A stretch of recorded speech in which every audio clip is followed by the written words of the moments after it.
You wonder why your relationship sucks? It's because you're dating your dad. You act like you need a mind, trying to do it over, bring it back and rewind.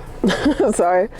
But in my time in therapy, basically, therapy is mainly about, okay, this is what happened. You tell your side of the story, right? You tell the whole scenario, and then, okay, but what does the correct version for you look like? And most people, they would think therapy would just be there to just, you know, talk about all their grievances, everything that they went through, this, that, and the third. But it's a big component. There's this other half of therapy where it's like, okay, now that you're grown, you can talk, you can express your emotions, you can articulate them. What does the correct way with what you're saying that you have grievances about? What is the correct way for what does that look like? What does that look like? Therapy is all about what does that look like for you? Okay? So, what I can say is I'm going to give you a couple of tips of what I learned in therapy as well. So, the first thing I learned in therapy is the people you attract, and I'm looking at my notes, the people you attract are prototypes of your parents' blueprints. I know it might sound like a big sentence, but what I'm saying is what you're introduced to, as in your parents, as in your siblings, the relationships you have with all of them, those are the blueprints to the people that you're going to attract in life. You wonder why your relationship sucks? It's because you're dating your dad. You wonder why your relationship sucks? It's because you don't have great relationships with your siblings. And your siblings are the first thing that you view as community. Your parents are the first thing that you view as governance. That's also what I learned. Oh my gosh, so smart, right?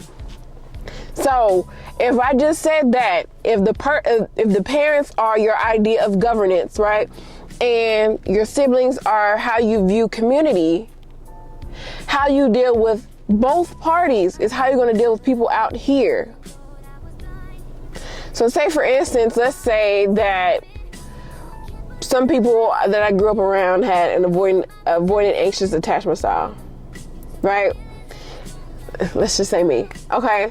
So now that I'm out here dating and stuff like that, I've either assumed one side of the position, either I'm the anxious person or I'm the avoidant person, meaning that I've already selected a side, right? I've already selected a position. So now I'm automatically attracting the opposite to match where I'm at. You see what I'm saying? So if I'm avoidant this time, I'm just like, man, I ain't gonna deal with nobody. This is crazy, you know. People don't know how to date no more, this, that, and the third, rah, rah, rah.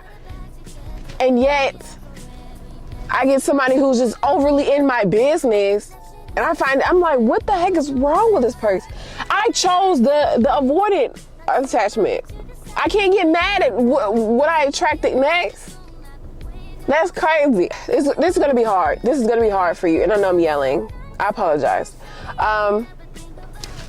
The things that your parents didn't address, you see where I'm going, The things that your parents didn't address is what you gotta go through. If you got parents that say, you know what, I am who I am, it's fine, you know, I'm not gonna go to therapy. It's already too late for me. I'm already old and set in my ways. Congratulations. You got to do that now, because if you have kids, they got to go through the same thing. The same thing. And don't you be that parent that said, oh, I went through it, so you got to go through it too. That's stupid. That's stupid. That's dumb. Let's say you have a parent who didn't have enough resources growing up as a kid, and then all of a sudden you making your kids work to the bare bone and having to view everything as transactional because they got to earn their way through everything and they can't trust when somebody really wants to help them out. Don't do that. Don't do that. I am correct when I say that. The procedures that are put in place to teach you by your parents, right? So now sometimes parents, they actually do the opposite.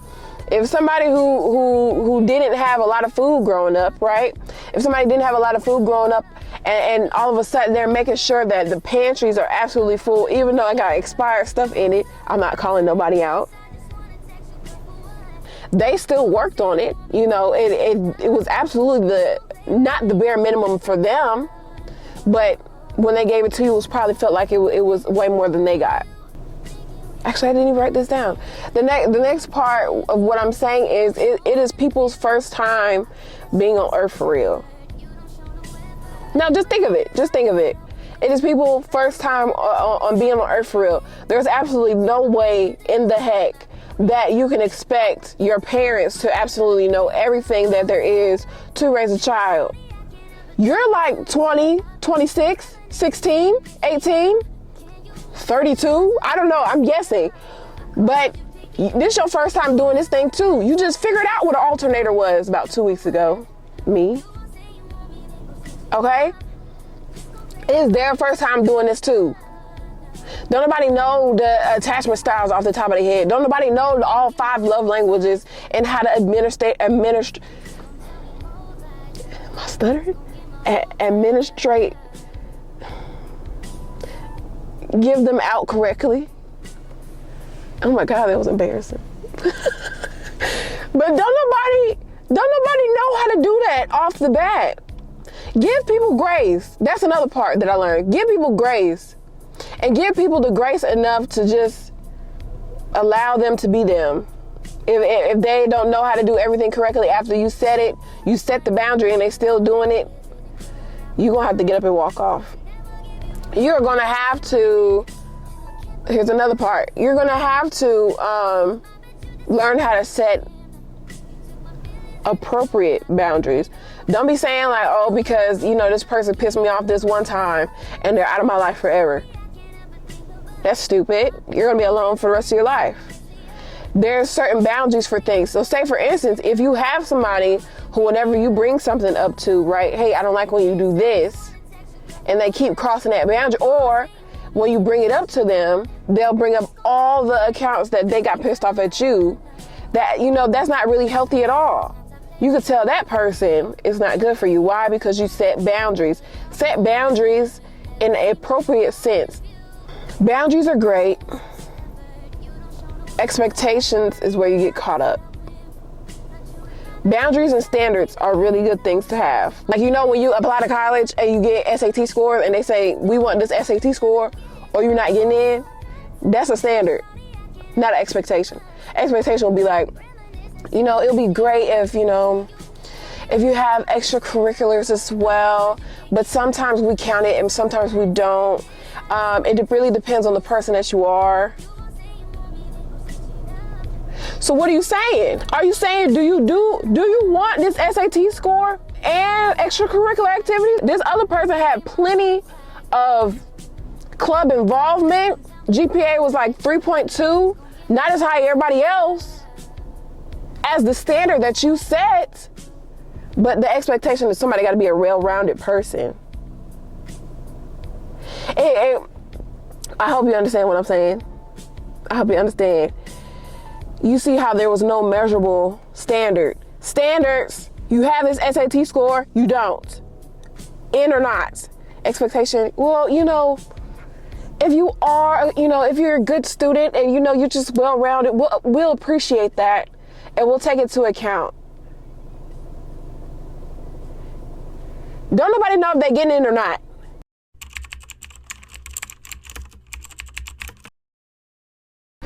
Okay, so there's another part of it too that you can go ahead and get started on today if you really want to go ahead and start with the therapy process. I actually learned this method from Miss Iyanla Vanzant, and when I was in college and I had my first therapy appointment, my first counseling appointment, and it was just booked up for the whole entire year and I could only see one person one time. So after I got that appointment, I'm like, I gotta finish. You know, I gotta get this out. And so I would always watch her episodes, and I always noticed that whenever she would talk to somebody who couldn't articulate their emotions, it was always like 3 steps on how she articulated it. So she would first always address the emotion, right? So you can start off with the emotion that you are feeling, and that emotion always comes with a trigger, right? And the trigger could be like an incident that happened, the way that somebody talked to you, anything that made you feel a specific way, but you always notice that you just cannot stand when this thing happens. So when this thing happens, you feel this way. And the third part of it is the trigger always tends to lead to where the origin of where it started. So we can say that, hey, I'll give you an example. Hey, I really don't like when people, I really feel disappointed when people talk to me this way, because it leads back to when I was talked to that way when I was however young I was. And I do not react well when somebody treats me this way, because it is a trigger and it stemmed back from this origin.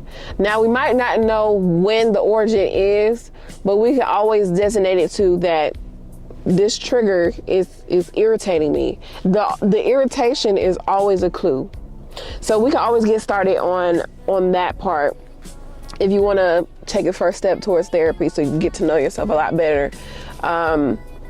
And triggers can also lead to happy things as well. Like, it could be a happy trigger. You love when somebody considers you, or somebody buys you like gifts or something like that, or gives you clues of that they were listening to you. You see what I'm saying? So then you can always surround yourself with those good things and create a good environment for yourself. Also, what's it called? A really good part in therapy also is how you could tell you actually grown by how you tell your story. And when I say your story, I mean everything that you went through previously. Like, instead of being the victim, you become the victor after everything. So let's say, for instance, like, oh yeah, I really didn't grow up in a super affectionate environment like I wanted to, and this thing's happened to me, and then this happened, and this caused me to do this. And you see how I'm sounding like it's just like a circumstances just overwhelmed me every time, and I had absolutely no say so in what I did and how I acted and how it caused me to treat other people. There's no accountability. Now, I can understand how people are, I'm thinking, give me a second. I can understand how people are very overwhelmed by the circumstances, and and sometimes it is very sugar honey iced tea, and I understand that. But how we get to the victor point, the thing is, we're not taking away the power of the circumstance. We are simply saying that while I was in this environment, it caused me to react this way. And so I learned how to progressively get better at articulating my emotions, so that when I moved into another situation, I had to learn peace. I had to learn how peace is very boring. I had to get acquainted with how to maintain relationships with people, even though I had a rough start with it, because nobody showed me. I didn't have any really good examples of what that looked like.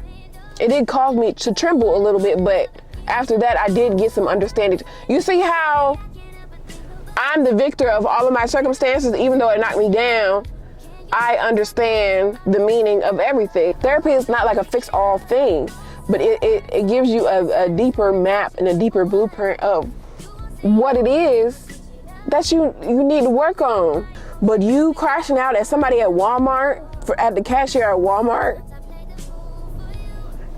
don't you think that's a bit much? Like, let's go back a little bit. Let's go back a little bit. What was the trigger? That's another part in therapy. What was the trigger? That's what I'm saying. So I'm going to make a part 2 for this video. I'm going to go back and look at my therapy notes, but I completely appreciate you guys for listening to my video. Thank you for subscribing for my new people. And I will see you in the next one. Thanks, guys. Have a good day. Oh, make sure that you go check out my podcast, Ill People. Like and subscribe to this channel. Thanks, guys. Bye. But all that glitters isn't